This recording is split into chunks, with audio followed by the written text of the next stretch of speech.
Friends, ગરમ તેલમાં કાચા ચોખા નાખી તો જુઓ. ફ્રેન્ડ્સ, આટલો ગજબનો નાસ્તો બનશે કે આ વિડીયો જોયા પછી તરત જ તમને આ નાસ્તો બનાવવાનું મન થશે. સાંજે હલકી ફૂલકી ભૂખ લાગી હોય ત્યારે પણ આ નાસ્તો બનાવી શકો છો. જનરલી ઘરે લગ્ન પ્રસંગ હોય છે ત્યારે ચોખા અને ભાત બંને વધી પડે છે. તો આજે આપણે બે રીતથી આ નાસ્તો બનાવતા શીખીશું. મારી ગેરંટી છે કે તમે આ રેસીપી જોયા પછી ક્યારે પણ વધેલા ભાતને ફેંકશો નહીં. તો ચાલો રેસીપી શરૂ કરીએ. રેસીપી સારી લાગે તો લાઈક અને શેર કરજો.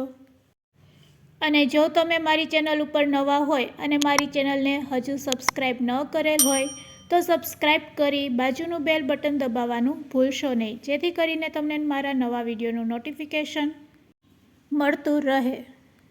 આ નાસ્તો બનાવવા માટે પહેલાં આપણે ચોખા ક્યાં પસંદ કરશું તે જાણી લેશું. તો અહીંયા આપણે બે પ્રકારના ચોખા લીધેલા છે. આને કહેવાય ખીચડિયા ચોખા, જે ઝીણા હોય છે અને આપણે ખીચડી બનાવવા માટે જનરલી યુઝ કરતા હોય છે.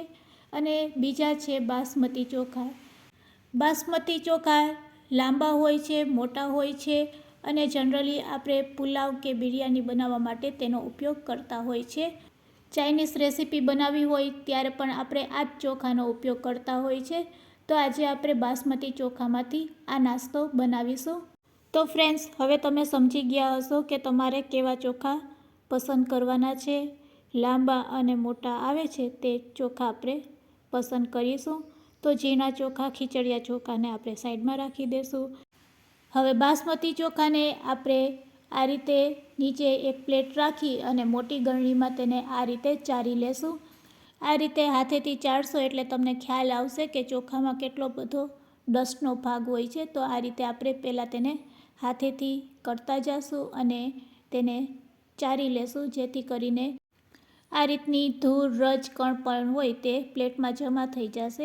અને એકવાર તેને કોટનના કપડા ઉપર પણ આ રીતે લઈ લેશું અને તેને સારી રીતે લૂછી લેશું.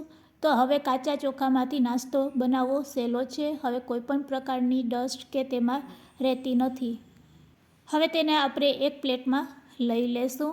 આ રીતે ચોખાને સારી રીતે સાફ કર્યા પછી આ કાચા ચોખામાંથી હવે નાસ્તો બનાવશું તો તે એકદમ હેલ્ધી બનશે, કારણ કે હવે આ ચોખા એકદમ સાફ છે. હવે તેમાં આપણે ચપટીક મીઠું નાખશું. તો તમે મીઠું જોઈ શકો છો. બસ આટલું જ મીઠું આપણે નાખવાનું છે અને ફક્ત 2 ચમચી જેટલું તેમાં આપણે પાણી નાખશું. જે રીતે આપણે તેલનું મોણ દેતા હોય તે રીતે અહીંયા આપણે પાણીનું મોણ દેશું. આ ચોખામાં, કાચા ચોખામાં આ રીતે મીઠું નાખી અને 2 ચમચી જેટલું પાણી નાખશો એટલે ચોખા સહેજ પલળી જશે. તો અહીંયા આપણે ચોખાને સહેજ પલાળવાના છે. પાણી વધુ ન પડી જાય તેનું ખાસ ધ્યાન રાખવાનું છે. અને હાથેથી તેને આ રીતે આપણે થોડીક વાર મિક્સ કરશું એટલે ચોખા છે એ સહેજ સોફ્ટ થઈ જશે. બસ આપણે એ વાતનું ધ્યાન રાખવાનું છે કે પાણી વધુ ન પડે. જે રીતે કોઈ પણ વસ્તુમાં આપણે તેલનું મોણ દેતા હોય છે તે રીતે આ કાચા ચોખામાં આપણે પાણીનું મોણ લગાવીશું. તો તમે જોઈ શકો છો. બસ પાણી વધુ ન પડે તેનું ખાસ ધ્યાન રાખવાનું. હવે તેને આ રીતે સ્પ્રેડ કરી દેશું અને તેને 10 મિનિટ માટે રેસ્ટ આપીશું. ફ્રેન્ડ્સ, વધેલા ભાતમાંથી પણ તમે આ નાસ્તો બનાવી શકો છો. ભાત વધેલ હોય તો તમે તેને તડકે 2 દિવસ સૂકવી દેશો એટલે ભાત છે તે આ પ્રકારના થઈ જશે. તો આ રીતે ભાતને સૂકવીને પણ તમે આ નાસ્તો બનાવી શકો છો. અને આ રીતે સૂકવીને તમે લાંબા સમય માટે સ્ટોર પણ કરી શકો છો. 10 મિનિટ થઈ ગઈ છે. તો ચાલો આપણા કાચા ચોખાને આપણે ચેક કરી લેશું. હવે ફ્રેન્ડ્સ, તમે જોઈ શકો છો ચોખાને આ રીતે હલાવીને હાથમાં તમે લેશો એટલે ચોખા છે એ હાથમાં બિલકુલ ચોંટશે નહીં. એનો મતલબ કે એકદમ સરસ આપણા ચોખા છે એ રેડી થઈ ગયા છે. હવે આ ચોખાને આપણે તળવાના છે. તો ફ્રેન્ડ્સ, તમે સમજી ગયા ને કે તમારે કેટલું પાણી નાખવાનું અને ચોખાને કઈ રીતે આપણે સૂકવવાના છે. આ રીતે ચોખા ડ્રાય થઈ જાય એટલે તેને આપણે તળી લેશું. તો ચાલો હવે આપણે ગેસની ફ્લેમ ચાલુ કરીશું. એક કડાઈમાં આપણે તેલ ગરમ કરીશું. તેલ સારું એવું ગરમ થઈ જાય એટલે આપણે આ ચોખાને તળીશું. ફ્રેન્ડ્સ, તમને આવો વિચાર પણ નહીં આવ્યો હશે કે આ રીતે કાચા ચોખાને તળવાથી પણ કોઈ નાસ્તો બની શકે છે. હા ફ્રેન્ડ્સ, કાચા ચોખામાંથી આ નાસ્તો એટલો સરસ બને છે કે તમે બાળકોના લંચ બોક્સમાં પણ આપી શકો છો અને એકવાર બનાવ્યા પછી તેને એરટાઇટ બોક્સમાં ભરીને લાંબો સમય માટે સ્ટોર પણ કરી શકો છો. તો અહીંયા આપણું તેલ સરસ એવું ગરમ થઈ ગયું છે. હવે બસ કાચા ચોખાને આ રીતે જ આપણે તળીશું. આ રીતની મોટી ગળણીમાં આપણે તેને આ રીતે હલાવતા તળીશું. એકદમ ઝડપથી તળાઈ જશે અને તમે જોઈ શકો છો આપણે ગેસની ફ્લેમ હાઈ રાખવાની, જેથી તેલ છે એ ગરમ રહે અને તેલ ગરમ હશે તો તે આ રીતે ઝડપથી તળાઈને રેડી થઈ જશે. તો અહીંયા આપણા ચોખા છે એ તળાઈને રેડી થઈ ગયા છે. તળેલા આ ચોખાને આપણે પેપર ઉપર લઈ લેશું. પેપર ઉપર લેવાથી તેમાં રહેલું વધારાનું તેલ છે એ પેપર છે એ એબ્ઝોર્બ કરી લેશે. તો હવે બાકીના બધા કાચા ચોખાને આપણે તે જ રીતે તળી લેશું. ફ્રેન્ડ્સ, અહીંયા ચોખાને તળતા પણ બિલકુલ વાર નથી લાગતી. જરૂર લાગે તો તમે ચમચીનો પણ આ રીતે ઉપયોગ કરી શકો છો અને આ કાચા ચોખાને તળી શકો છો. પણ એક વાતનું ધ્યાન રાખવાનું, તેને સીધા જ તેલમાં નહીં નાખતા. ચોખા એકદમ ઝીણા હોય છે તો ઝારામાં કે તે નહીં આવશે. તો આ રીતની કોઈ ગળણી હોય તેમાં જ તેને તળવાનું, જેથી કરીને ચોખા છે એ એકદમ સરસ તળાશે. ડાયરેક્ટ તેલમાં નાખશો તો ચોખા બળી જશે અથવા તો ઝારામાં લેતી વખતે પણ તે કાચા રહી જશે. તો અહીંયા આપણા ચોખા તળાઈ ગયા છે. ફરીથી તેને આપણે પેપર ઉપર લઈ લેશું. હવે ફ્રેન્ડ્સ, ભાતને સૂકવીને જે ચોખા રેડી કરેલા છે તેને પણ આપણે તે જ રીતે તળી લેશું. આ નાસ્તો પણ એકદમ ક્રન્ચી બનશે અને ટેસ્ટી બનશે. જો તમારે ઇન્સ્ટન્ટ બનાવવા હોય તો કાચા ચોખાનો ઉપયોગ કરવાનો અને જો તમારે ભાત વધી પડેલ હોય તો તેને સૂકવીને આ રીતે પણ તમે આ નાસ્તો બનાવી શકો છો.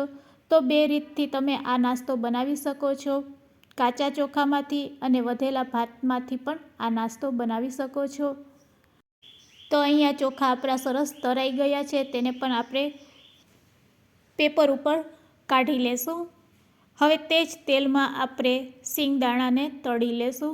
તો સિંગદાણાને પણ આ જ રીતે આપણે તળીશું. તો એક નાની વાટકી જેટલા સિંગદાણાને આપણે તળી લેશું. બધી વસ્તુ તળતી વખતે ગેસની ફ્લેમ હાઈ રાખવાની અને તેલ એકદમ ગરમ હોવું જોઈએ. તો અહીંયા આપણા બી પણ તળાઈને રેડી છે. તેને પણ આપણે એક પ્લેટમાં કાઢી લેશું. તે જ રીતે હવે આપણે મરચાંને પણ તળી લેશું. તો આ નાસ્તો બનાવવા માટે હવે આપણે આ રીતે મરચાંને તળી લેશું. અહીંયા મેં 2 મરચાં મીડિયમ સાઇઝના લીધેલા છે. આ રીતે તેલમાં તેને ડીપ કરતા જશું અને મરચાંનો કલર ચેન્જ થાય ત્યાં સુધી તેને તળીશું. તો અહીંયા આપણા મરચાં તળાઈને રેડી છે. હવે ગેસની ફ્લેમ આપણે બંધ કરી દેશું અને પછી તેમાં આપણે લીમડાના પાન નાખી દેશું. બધી વસ્તુ આપણી તળાઈને રેડી છે. રેડી કરેલા આ નાસ્તાને હવે આપણે એક પ્લેટમાં લઈ લેશું. આ રીતે પેપરમાં રાખવાથી નાસ્તો છે એ એકદમ સૂકો તૈયાર થશે. બિલકુલ તેલવાળો નહીં લાગશે. તો ચાલો હવે તેને આપણે એક પ્લેટમાં કાઢી લેશું. આ રીતે વધારાનું તેલ છે એ પેપરમાં રહી જાય છે. તો આ રીતે આપણે એકદમ સૂકો નાસ્તો બનાવીને રેડી કરી શકીએ છીએ. તળેલા ચોખા અહીંયા રેડી છે. હવે તેમાં આપણે તળેલા સિંગદાણા એડ કરશું. સાથે સાથે તળેલા લીમડાના પાન અને મરચાંને એડ કરી દેશું. આ નાસ્તાને વધારે ટેસ્ટી બનાવવા માટે મસાલાવાળી ચણાની દાળ પણ તમે એડ કરી શકો છો. તમારા ઘરમાં જે પણ બીજો નાસ્તો અવેલેબલ હોય તે તમે લઈ શકો છો.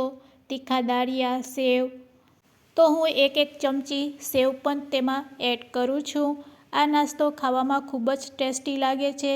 તેમજ તમે બાળકોને આ નાસ્તો લંચ બોક્સમાં પણ આપી શકો છો અને લાંબો સમય માટે સ્ટોર પણ કરી શકો છો. ઉપરથી ચાટ મસાલો અથવા તો જલજીરા પાવડર કે પછી આમચૂર પાવડર પણ સ્પ્રેડ કરી શકો છો. હવે થોડુંક લાલ મરચું પાવડર સ્પ્રેડ કરીશું અને નાસ્તાને સારી રીતે મિક્સ કરી લેશું.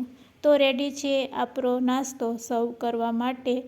આ રીતે જો તમે ક્યારેય ટ્રાય ન કરેલ હોય તો એકવાર જરૂરથી ટ્રાય કરજો. અને ફ્રેન્ડ્સ, તમે આ રેસીપી ક્યાંથી જોઈ રહ્યા છો તે પણ મને કમેન્ટ્સમાં જરૂરથી કહેજો. આજની રેસીપી સારી લાગી હોય તો લાઇક અને શેર કરવાનું ભૂલશો નહીં. Thanks for watching. ફરી મળીશું એક નવી રેસીપી સાથે.